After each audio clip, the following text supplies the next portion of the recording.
हम सभी जानते हैं कि हमारी 5 इंद्रियां होती हैं। हम देख सकते हैं, सुन सकते हैं, स्पर्श कर सकते हैं, सूंघ सकते हैं और चख भी सकते हैं। लेकिन क्या आपने कभी इस बात पर गौर किया है कि हम में से कुछ लोग कैसे दूर से ही कुछ भी सूंघ लेते हैं, जबकि अन्य कई लोग अपनी नाक तले भी किसी चीज को सूंघ नहीं पाते। और ये कि कुत्तों और कई जानवरों की सूंघने की क्षमता तो इतनी प्रबल होती है कि यदि किसी गंध के स्रोत को वहाँ से हटा भी दिया जाए तो भी वे उस गंध के अंश मात्र को सूंघकर उसकी पहचान कर लेते हैं। आइए जानें कि गंध होती क्या है और हम उसे कैसे सूंघ पाते हैं। ऐसी कोई भी चीज जिसमें गंध होती है वो लघु मात्राओं में गंध उत्पन्न करने वाले अणुओं का वाष्पीकरण करती है। किसी पदार्थ की गंध उसके भौतिक गुणों जैसे उसकी तीव्रता, विशेषता, आवृत्ति और अवधि पर निर्भर करती है। हमारे सूंघने की प्रणाली में मौजूद रासायनिक संवेदक इन अणुओं के अभिग्राहकों के रूप में कार्य करते हैं और घ्राण बल्ब के एक विशिष्ट लघु क्षेत्र में विद्युत संकेत भेजते हैं। ये लघु क्षेत्र या ग्लोमेरुलस तब इस जानकारी को मस्तिष्क के अन्य हिस्सों तक पहुंचाता है। हमारे मस्तिष्क द्वारा गंध के लिए दी गई प्रतिक्रिया एक खास नमूना इस तरह से बनाती है कि जब भी हम इसे सूंघते हैं और हमारी नाक इन अणुओं की समीक्षा करती है तो हम उनके प्रकार, स्थान और अवधि को पहचान लेते हैं। वास्तव में जितने अधिक संवेदनशील ये अभिग्राहक होते हैं उतनी ही ज्यादा घ्राण प्रणाली में गंध की भावना होती है। संवेदन का सरोकार वातावरण में भौतिक या रासायनिक या दोनों में हुए परिवर्तन से है, जो कि कोई जीव या जानवर ग्रहण या अनुभव करता है। लेकिन गंध की भावना जो नाक द्वारा महसूस की जाती है वो गंध तक ही सीमित नहीं है। वास्तव में बहुत से जानवरों में ये उनके व्यवहार, सामाजिक संपर्क और यहाँ तक कि प्रजनन को भी प्रभावित कर सकती है। हमारी नाक के अभिग्राहक छोटी मशीनों की तरह हैं, जो स्वाभाविक रूप से हमारी नसों की कोशिकाओं में पाए जाते हैं। जब गंध वाले अणु इनसे जुड़ते हैं तो ये अपना आकार बदल लेते हैं और मस्तिष्क को विद्युत संकेत भेजते हैं। इस प्रक्रिया की नकल करना चुनौतीपूर्ण और कठिन कार्य है, क्योंकि जीव विज्ञान और इलेक्ट्रॉनिक्स का विलय आसान नहीं। इस विलय को हम बायो इलेक्ट्रॉनिक्स कहते हैं। ई-नाक बनाने के लिए जैविक संकेत को इलेक्ट्रॉनिक संकेत में बदलना आवश्यक है और ऐसा ही हमारा मस्तिष्क करता है।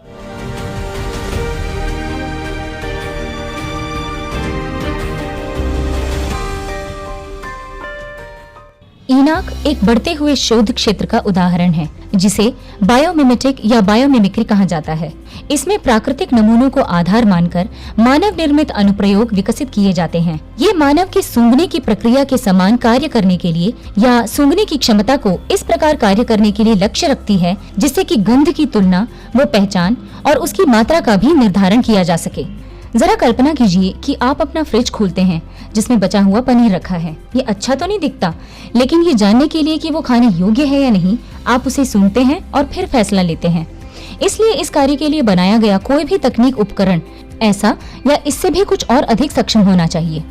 ई-नाक के विकास के कई चरण हैं। सबसे पहले शोधकर्ता को ये निर्धारित करने की जरूरत है कि वो ई-नाक द्वारा किस चीज की गंध लेना चाहता है, और फिर प्रश्न उठता है कि ये गंध किस तरह लेगा, और इसके लिए प्रयोग किए जाने वाले संवेदकों की सामग्री, उनकी संख्या और इलेक्ट्रॉनिक्स एक महत्वपूर्ण भूमिका निभाते हैं।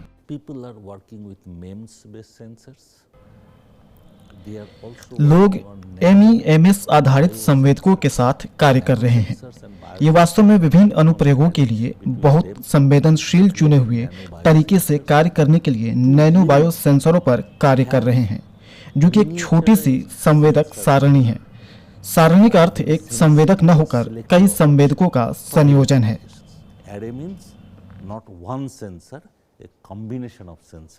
हम ये जान चुके हैं कि प्रकृति एक अद्भुत इंजीनियर है। आपने हवाई अड्डों पर अक्सर सूंघने वाले स्निफर कुत्ते देखे होंगे। ई-नाक के संवेदक का प्रारूप तैयार करते समय लक्ष्य होगा कि कैसे इन कुत्तों की नाक से भी अधिक संवेदनशील इन्हें बनाया जाए, और इसके लिए हम प्रेरणा लेते हैं जीव विज्ञान से। जीव वैज्ञानिकों ने सोचा कि गंध अणुओं के आकार पर निर्भर करता है, परंतु अब इसके विपरीत मिले सबूत दर्शाते हैं कि आकार के अलावा अणुओं की कंपन ऊर्जा का भी इसके साथ संबंध है। ये प्रस्तावित किया गया है कि हमारे द्वारा सूंघे जा रहे अणुओं की ये कंपन ऊर्जा वास्तव में एक क्वांटम यांत्रिक प्रक्रिया की विद्युत प्रवाह द्वारा अनुभव की जाती है। इसे अलचकदार सुरंग या इनएलास्टिक टनलिंग कहते हैं। समस्या ये है कि किसी चीज को सूंघने का यह तरीका सामान्य रूप से कमरे के तापमान पर कार्य नहीं करेगा। अब हमने अगली पीढ़ी के उपकरण का ऐसा डिजाइन बनाया है जो एक बेहद महीन तार पर आधारित है। केवल कुछ परमाणु मोटी तार का ये उपकरण कमरे के तापमान पर भी कंपन ऊर्जा का पता लगा सकता है। यहाँ मेरे एक साथी व सहयोगी दीपांकर साहा इस तरह की संरचनाओं को प्रयोगों के द्वारा गढ़ने में सक्षम है और अब हम प्रयोगात्मक रूप से इस क्वांटम यांत्रिक संरचना पर आधारित अगली पीढ़ी के संवेदकों का प्रदर्शन कर रहे हैं। With my colleague and collaborator Dipankar Saha here, he is able to experimentally fabricate such structures, and we are looking to now experimentally demonstrate next generation sensors based on these quantum mechanical structures. India science एक internet आधारित विज्ञान web channel है। ये channel Bharat सरकार के विज्ञान और प्रौद्योगिकी विभाग द्वारा शुरू किया गया है, जिसका कार्यान्वयन और प्रबंधन विज्ञान प्रसार कर रहा है। इंडिया साइंस www.indiascience.in URL पर उपलब्ध है। इस द्विभाषीय चैनल की विषय वस्तु हिंदी और अंग्रेजी में उपलब्ध है। इस चैनल को इंटरनेट की सुविधा वाले किसी भी उपकरण पर देखा जा सकता है। ये वीडियो प्लेटफॉर्म विज्ञान और प्रौद्योगिकी के ज्ञान के प्रसार हेतु समर्पित है। विशेषकर भारतीय दृष्टिकोण, लोकाचार और सांस्कृतिक संदर्भ में वैज्ञानिक जागरूकता फैलाने के लिए दृढ़ प्रतिबद्ध है। ये पहल विज्ञान और प्रौद्योगिकी विभाग द्वारा समर्थित है। इंडिया साइंस मोबाइल ऐप्स को गूगल प्ले स्टोर और एप्पल स्टोर से डाउनलोड किया जा सकता है।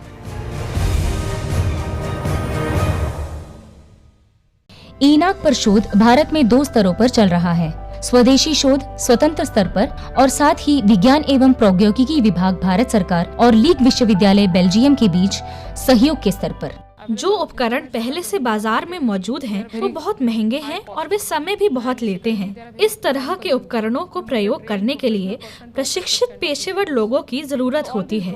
इन सभी कमियों को दूर करने के लिए ई-नाक प्रणाली को विकसित करने की जरूरत समझी गई। सीडैक कोलकाता ने ई-नाक का विकास व्यावसायिक उपयोग में लाने के लिए पहल की है। उन्होंने चाय, चावल, अप्रिय गंध, चमेली और मधुमेह के लिए ई-नाक विकसित की है, जबकि मूल रूप से ई-नाक की तकनीक सभी के लिए समान है। हमारा पूरा जोर प्रयोगात्मक इस्तेमाल पर है। उदाहरण के लिए चाय, तो सबसे पहले हम जोर देते हैं कि चाय की गंध की वर्गीकरण से संबंधित क्या क्या समस्याएं हैं और कि हम उसका प्रबंध कैसे करेंगे। फिर जब एक बार इसका प्रयोग स्थिर हो जाता है तो हम एक प्रारूप का निर्माण करते हैं। यह एक बड़ा प्रारूप भी हो सकता है।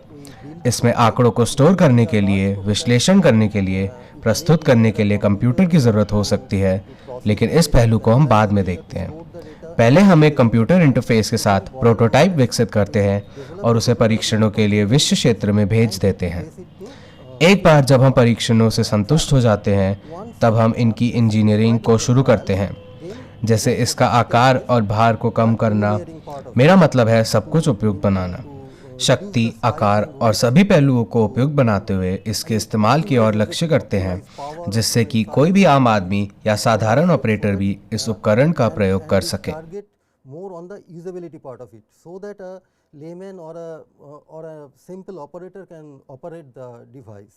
Electronic nose is having a odor delivery system, which is a air pump. ई-नाक में एक वायु पंप के रूप में गंध वितरण प्रणाली होती है, जिसमें ई सिग्नल कंडीशनिंग मॉड्यूल तथा सेंसर सारणी होती है, जो अनुरूप संकेतों को अंकीय संकेतों में बदल देती है। जब एक बार आप गंध को विद्युत संकेत में बदल देते हैं, तब इलेक्ट्रॉनिक और सॉफ्टवेयर इंजीनियरों का कार्य शुरू होता है।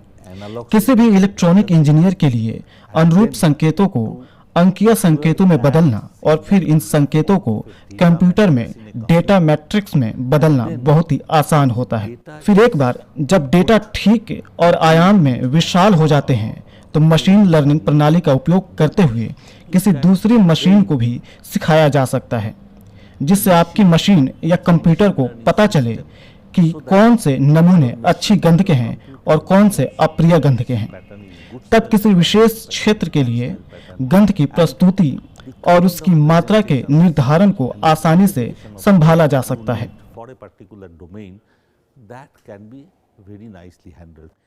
हमने एक कलन विधि विकसित की है जिसे वृद्धिशील शिक्षण कलन विधि कहते हैं। यदि इसे कंप्यूटर में निष्पादित किया जाता है तो ये नमूनों के सभी नए समूह लेगा और उस संपूर्ण ज्ञान को जिसे वह जानता है इसमें शामिल कर देगा। ये उस चुनौती का एक हिस्सा है जिसे हम ई नाक विकसित करते समय सामना करते हैं। जैसे कि चाय की गुणवत्ता को लेकर कुछ अस्पष्टताएं हैं और हमें चाय चखने वालों द्वारा दिए गए ग्रेड पर निर्भर रहना पड़ता है। यदि आप बहुत से चाय चखने वाले लोगों से बहुत सी बार चाय चखाएं तो उनके परिणाम हमेशा ही एक से नहीं होते। ऐसी स्थिति में किसी भी तरह से उस अस्पष्टता को दूर करना होगा और इसके लिए हमने एक बहुत ही उन्नत गणितीय तकनीक का उपयोग किया है जिसे रफा सेट कहते हैं और इसके द्वारा हम इन अस्पष्टताओं को दूर कर पाए।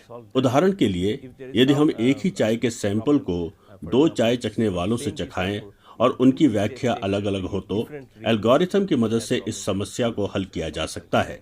आंकड़ों का विश्लेषण करने की नई तकनीकों का हमने अन्वेषण किया है। कुछ नए गूढ़ तकनीकी क्षेत्र भी उभरे हैं जैसे कृत्रिम बुद्धि, मशीन और कंप्यूटर से अपने अनुकूल काम लेने का। इसलिए ई नाक को एक मानक नाक की तरह बनाने के लिए हमने ऐसे सभी एल्गोरिथम को शामिल किया है। इस प्रणाली का मुख्य लाभ ये है कि आप इसे एक जगह से दूसरी जगह ले जाने योग्य प्रणाली के रूप में विकसित कर जैसा चाहें इसे वैसा ही सिखा सकते हैं। इसे आप जैसा भी प्रयोग करना चाहें मशीन को उसी तरह से प्रशिक्षित कर सकते हैं। चाय एक पेय के रूप में दुनिया भर में लोकप्रिय है। सामान्य रूप से चाय को मानव के स्वाद के आधार पर वर्गीकृत करके 1 से 10 के पैमाने पर इसका मूल्यांकन किया गया है। ये इसके स्वाद, खुशबू व रंग और प्रबलता पर आधारित है, किंतु मानव नाक द्वारा मूल्यांकन व्यक्तिपरक है। ग्रेडिंग प्रक्रिया में निष्पक्षता लाने के लिए सीडैक कोलकाता ने चाय के लिए ई नाक विकसित की। प्रारंभ में संवेदनशीलता के आधार पर कुछ उपयुक्त संवेदकों की पहचान की गई जो काली चाय से उत्पन्न होने वाली मुख्य खुशबू पर आधारित थे। फिर ये संवेदक सारणी काली चाय के उन नमूनों के संपर्क में लाई गई जो भारत के चाय बागानों से लिए गए थे। फिर चाय चखने वाले व्यक्तियों द्वारा प्राप्त आंकड़ों से ये संबंध स्थापित करने के लिए कृत्रिम तंत्रिका नेटवर्क विधि पर आधारित गणनात्मक मॉडल विकसित किया गया। अज्ञात चाय के नमूनों के साथ 90% से अधिक वर्गीकरण दर से उत्साहजनक परिणाम प्राप्त हुए हैं। सीडैक ने ई नाक के 2 प्रकार विकसित किए हैं, एक तो साइट पर और दूसरा हाथ में ले जाने योग्य। भारत में इनका उपयोग चाय उद्योग के साथ साथ अनुसंधान संस्थानों में भी किया जा रहा है। ई नाक चाय की गुणवत्ता का आकलन और उसकी खुशबू तथा स्वाद के मानकीकरण के लिए भविष्य में अनुसंधान के लिए अपार संभावनाएं खोलती है।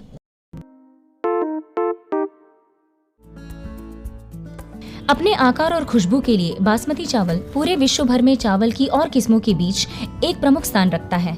पारंपरिक रूप से विशेषज्ञ इसकी गुणवत्ता खुशबू को एक मुख्य मापदंड मानते हुए करते हैं, किंतु ये प्रक्रिया धीमी व श्रमसाध्य है और इसे दोहराया नहीं जा सकता।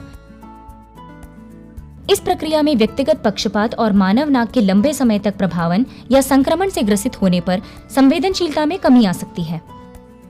ई नाक में बासमती चावल की खुशबू संबंधित विशेषताओं को मानकीकृत करके इन समस्याओं से उभरने की क्षमता है। खुशबूदार चावल के लिए बनाई ई नाक में एक संवेदक सारणी, एक लघु पंप, प्रोग्राम अनुक्रम द्वारा नियंत्रित सोलेनॉइड वाल्व, एक पीसी आधारित डेटा अधिग्रहण और घ्राण सॉफ्टवेयर शामिल है। इन प्रयोगों के लिए विशेष रूप से एल्यूमिनियम से बना नमूना धारक का इस्तेमाल किया गया था। इस धारक को उपकरण से एक साधारण लॉक फिटिंग द्वारा जोड़ा गया। खाली जगह उत्पन्न करना, प्रतिचयन तथा शुद्धिकरण जैसी क्रियाएं सूंघने के एक चक्र को पूरा करती है।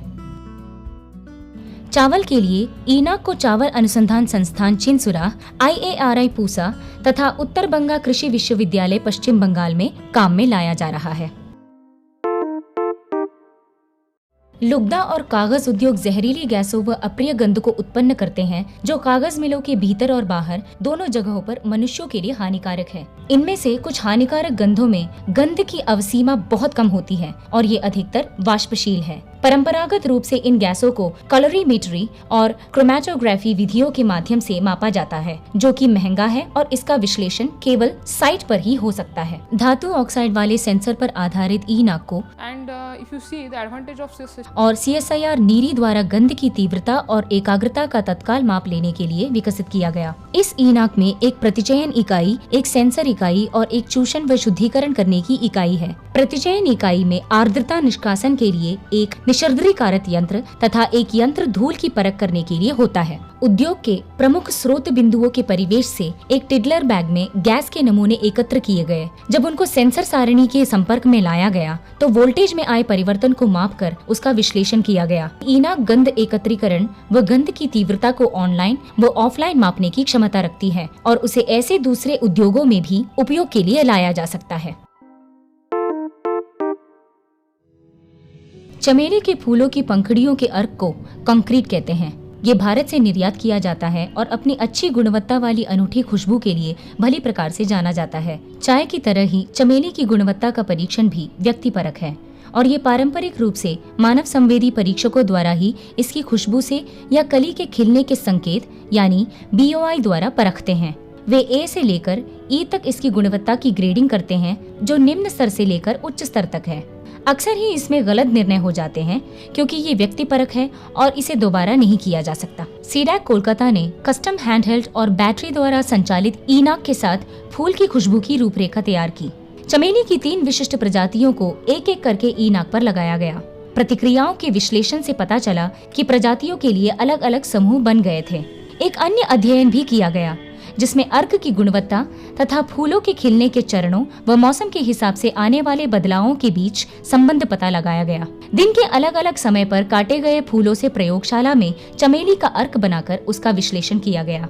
परिणामों से पता चला है कि BOI के 1.5 स्तर के साथ बनाया गया अर्क सबसे अधिक खुशबू उत्पन्न करने वाले वाष्प बनाता है।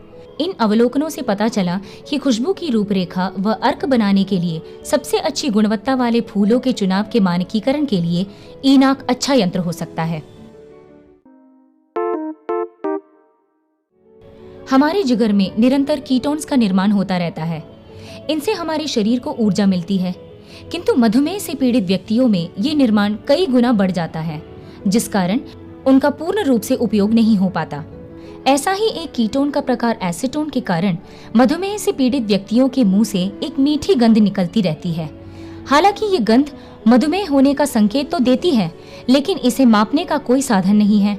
इसका हल खोजने के लिए सीडैक और कोलकाता मेडिकल कॉलेज ने मिलकर एक ऐसा कम लागत वाला ईनाक विकसित किया जो परंपरागत विधियों से अलग था। इस उपकरण का 587 रोगियों के साथ बड़े पैमाने पर परीक्षण किया गया। हम यहाँ 2 महत्वपूर्ण काम करने की कोशिश कर रहे हैं। किसी व्यक्ति की सांस की रूपरेखा बनाना चाहें, वह बीमार है या नहीं, और रोगी सिस्टम पर आकर ही सांस का नमूना देगा। हमने इस उपकरण का प्रयोग किया और रक्त शर्करा की तुलना फिंगर प्रिक स्तर की शर्करा और शिरापरक रक्त शर्करा के साथ की। इस समय हम इस उपकरण को 3 श्रेणियों में वर्गीकृत करते हैं। जब कोई व्यक्ति सांस छोड़ता है, उस व्यक्ति को मधुमेह है या नहीं और उसकी शर्करा की दर क्या है। इन उपकरणों में फिंगर प्रिक या शिरापरक रक्त जैसी मानक विधियों के मुकाबले लगभग 97-98% तक की सटीकता होती है। This instrument has an accuracy of around 97 to 98% of the standard method which we are now using as a finger prick or the venous blood draw samples. ये ईनाक 1 ही मिनट में रोग की पहचान कर लेता है और कुछ मिनटों के बाद ही इसका फिर से प्रयोग किया जा सकता है। इंडिया साइंस एक इंटरनेट आधारित विज्ञान वेब चैनल है। ये चैनल भारत सरकार के विज्ञान और प्रौद्योगिकी विभाग द्वारा शुरू किया गया है, जिसका कार्यान्वयन और प्रबंधन विज्ञान प्रसार कर रहा है। इंडिया साइंस www.indiascience.in URL पर उपलब्ध है। इस द्विभाषीय चैनल की विषय वस्तु हिंदी और अंग्रेजी में उपलब्ध है। इस चैनल को इंटरनेट की सुविधा वाले किसी भी उपकरण पर देखा जा सकता है। ये वीडियो प्लेटफॉर्म विज्ञान और प्रौद्योगिकी के ज्ञान के प्रसार हेतु समर्पित है। विशेषकर भारतीय दृष्टिकोण, लोकाचार और सांस्कृतिक संदर्भ में वैज्ञानिक जागरूकता फैलाने के लिए दृढ़ प्रतिबद्ध है। ये पहल विज्ञान और प्रौद्योगिकी विभाग द्वारा समर्थित है।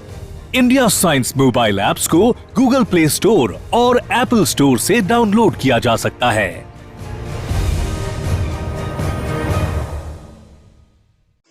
सीडैक कोलकाता ने मुख्य रूप से धातु ऑक्साइड के संवेदकों का प्रयोग करते हुए ईनाक के विकास पर ध्यान दिया। हालांकि अन्य प्रकार के संवेदकों के आधार पर ईनाक के विकास के लिए भारत के अन्य हिस्सों में भी शोध किए जा रहे हैं। IIT बॉम्बे में हम विस्फोटकों और अन्य गैसों का पता लगाने के लिए विभिन्न प्रौद्योगिकी मंच पर कार्य कर रहे हैं। ईनाक की विकास प्रक्रिया में पहले हम विभिन्न प्रकार के संवेदकों से इनपुट लेते हैं और अंत में ईनाक बनाने के लिए इस प्रकार डाटा को कुछ डेटा प्रोसेसिंग एल्गोरिथम के साथ जोड़ते हैं। पहले प्रकार का संवेदक जिसे हमने विकसित किया वह अब नैनोस्निफ नामक बाहर की कंपनी आगे बढ़ा रही है। ये लघु हीटर पर आधारित संवेदक है जो विस्फोटकों का पता लगाते हैं। सन 2011 में IIT बॉम्बे द्वारा नैनोस्निफ तकनीक की शुरुआत की गई। यह विचार एक ऐसी चीज बनाने के लिए था जो नैनोग्राम स्तर पर ही विस्फोटक का पता लगा ले। इसलिए हमने इस सोच के साथ शुरुआत की कि माइक्रो कैंटिलीवर का प्रयोग करके इसे बनाया जाएगा, लेकिन बाद में हमें एहसास हुआ कि माइक्रो कैंटिलीवर से बात नहीं बन पाएगी। तब हमने माइक्रो हीटर के साथ काम करना शुरू कर दिया। जो तरीका हम उपयोग में लाते हैं उसे उद्यन या फिर प्रस्फोटन भी कह सकते हैं। इसमें माइक्रो हीटर का तापमान लगभग 600 से 700 सेल्सियस तक ले जाया जा सकता है। यह एक किए गए नमूने को बिजली का झटका देता है। तो यदि इसमें विस्फोटक होगा तो यह विस्फोट करेगा, क्योंकि विस्फोट करना इसकी प्रकृति है। अगर यह फट जाता है तो हमारे यंत्र में एक तापमान सेंसर होता है जिससे हम तापमान में होने वाले छोटे से बदलाव को भी जान लेंगे, जो कि छोटे से छोटे बदलाव का भी खुलासा कर पाने की सामर्थ्य के कारण होता है। जैसे कि आप समझ सकते हैं कि यह भौतिक के दृष्टिकोण पर आधारित है। हमने इलेक्ट्रॉनिक्स का निर्माण किया है, हमने एल्गोरिथम बनाया है और हमने उत्पाद बनाया है। तो सब कुछ तैयार है। हमने हजारों परीक्षण किए हैं। पुणे के DRDO प्रयोगशाला HEMRL ने हमें प्रमाणित किया है कि हमारा उत्पाद 10 नैनोग्राम तक का पता लगा सकता है। यह सबसे कम मात्राओं में से एक है। प्रयोगशाला में हम इससे भी कहीं बेहतर प्रदर्शन करते हैं। देश में प्रतियोगिताओं द्वारा ऐसे ही निर्मित उत्पाद रसायन पर आधारित हैं और झूठे सकारात्मक परिणाम बहुत अधिक दिखाने के कारण उनको कम चुना जाता है। वहीं यह भारत में ही उत्पादित हो रहा है और इलेक्ट्रॉनिक्स प्रौद्योगिकी हमने जो उनमें बुद्धिमत्ता निर्मित की है उससे कीमत के विषय में हमारा पूरा नियंत्रण है।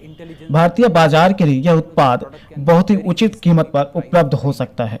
हम एक और प्रकार का माइक्रो कैंटिलीवर पर आधारित सेंसर विकसित कर रहे हैं, जिसके लिए हमें प्रमुख वैज्ञानिक सलाहकार कार्यालय से धनराशि प्राप्त हुई है।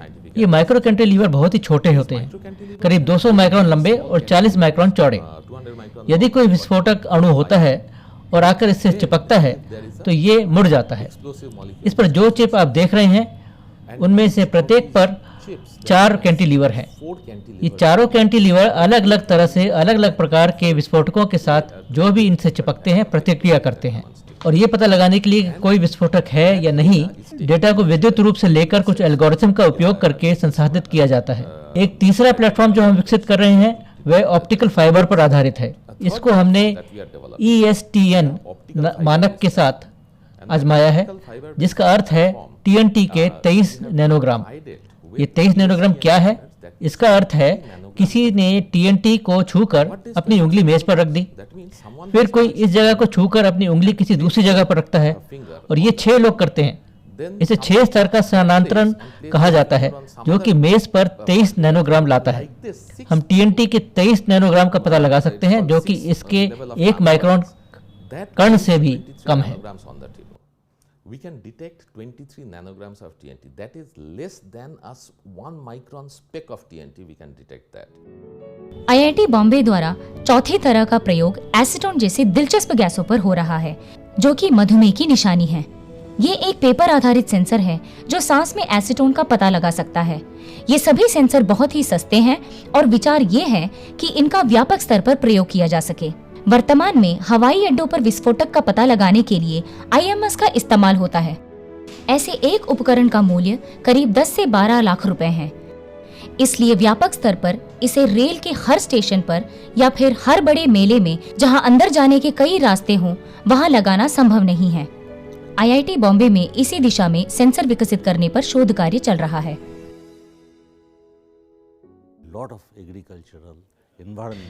कृषि तथा पर्यावरण के क्षेत्र में इसके बहुत सारे प्रयोग आने वाले हैं। हमें आशा है कि इस क्षेत्र में ध्यान केंद्रित अनुसंधान कार्य भारतीय तकनीकी शक्ति को बढ़ावा देगा और साथ ही भारतीय परिवारों को, खासकर दूर दराज रहने वाले लोगों के लिए यह बहुत ही उपयोगी सिद्ध होगा। Families, Indian people who lives in the hinterland of our country. ईनाक तकनीक एक लचीली और भविष्य की तकनीक है। इसमें बड़े बाजारों और जटिल विशिष्ट प्रयोगों दोनों के लिए उत्पाद की उपलब्धि और कुशलता को नए स्तर प्रदान करते हुए उसे बेहतर बनाने की विशेष क्षमता है। चाहे हम सेंसर को देख ना पाएं, किंतु हम उसके प्रयोगों को अवश्य देखेंगे, क्योंकि ये हमारे जीवन की गुणवत्ता और हमारे द्वारा उपयोग किए जाने वाले उत्पादों में सुधार लाएंगे। आप हमें इस प्रोग्राम से संबंधित अपनी प्रतिक्रियाएं info@vigyanprasar.gov.in पर भेज सकते हैं, या फिर आप हमें Vigyan Prasar A50 institutional area, sector 62, Noida, Uttar Pradesh 201309 पर भी लिख सकते हैं। और अधिक जानकारी के लिए हमारी वेबसाइट www.vigyanprasar.gov.in को देखें।